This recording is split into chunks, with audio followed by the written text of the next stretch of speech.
الحمد لله نحمده ونستعينه ونستغفره ونعوذ بالله من شرور أنفسنا ومن سيئات أعمالنا من يهده الله فلا مضل له ومن يضلله فلا هادي له وأشهد أن لا إله إلا الله وأن محمدا عبده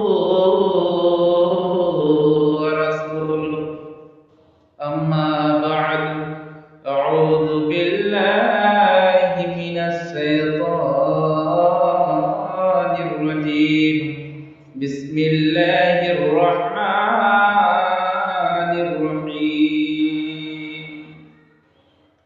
كل نفس ذائقة الموت وقال النبي صلى الله عليه وسلم كل بني آدم خطاؤون وخير الخطائين التوابون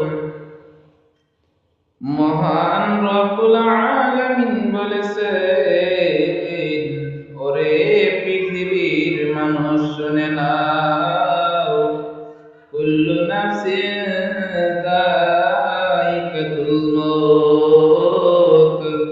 গোটা পৃথিবীর জমিনে সমস্ত প্রাণীর মরণের জায়গা থাকতে হবে। যার ভিতরে জান রয়েছে, যার ভিতরে প্রাণ রয়েছে, তারই মরণের জায়গা থাকতে হবে, তারই মরণের স্বাদ গ্রহণ করতে হবে। চাহে সেটা মানব হোক, সেটা জিন হোক, গরু হোক, ছাগল হোক, এভাবে করে যার ভিতরে এই জান রয়েছে, যারই ভিতরে প্রাণ রয়েছে, তারই মরণের স্বাদ চাখতেই হবে, মরণের জায়গা চাখতেই হবে।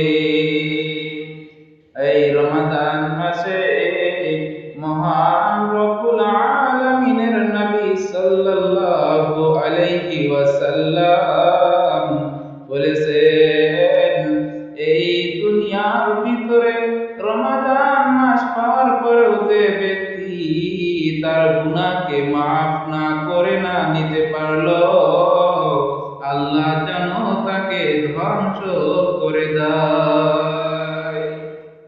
নবী সাল্লাল্লাহু আলাইহি ওয়াসাল্লাম বলেছেন, কুল্লু বনি আদম খাত্তাউন ওয়া খায়রুল খাত্তাইন আত-তাওয়াবুন। গোটা পৃথিবীর জমিনে যত মানুষ রয়েছে, গোটা পৃথিবীর জমিনে যত আদম সন্তান রয়েছে, আদম আলাইহিস সালাম থেকে কিয়ামত পর্যন্ত যত মানুষ আসবে, সমস্ত মানুষ হচ্ছে আদম সন্তান।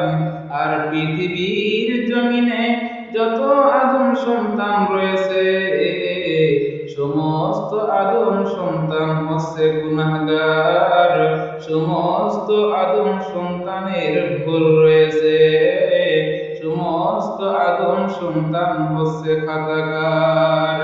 তার মধ্যে সব থেকে উত্তম বান্দা হচ্ছে ওই বান্দা যে বান্দা গুনাহ করার পর পুনরায় আবার তওবা করে নাই, তার গুনাহকে মাফ চেয়ে নাই, আল্লাহর কাছে তওবা করে নাই, সেটাই হচ্ছে সব থেকে উত্তম বান্দা।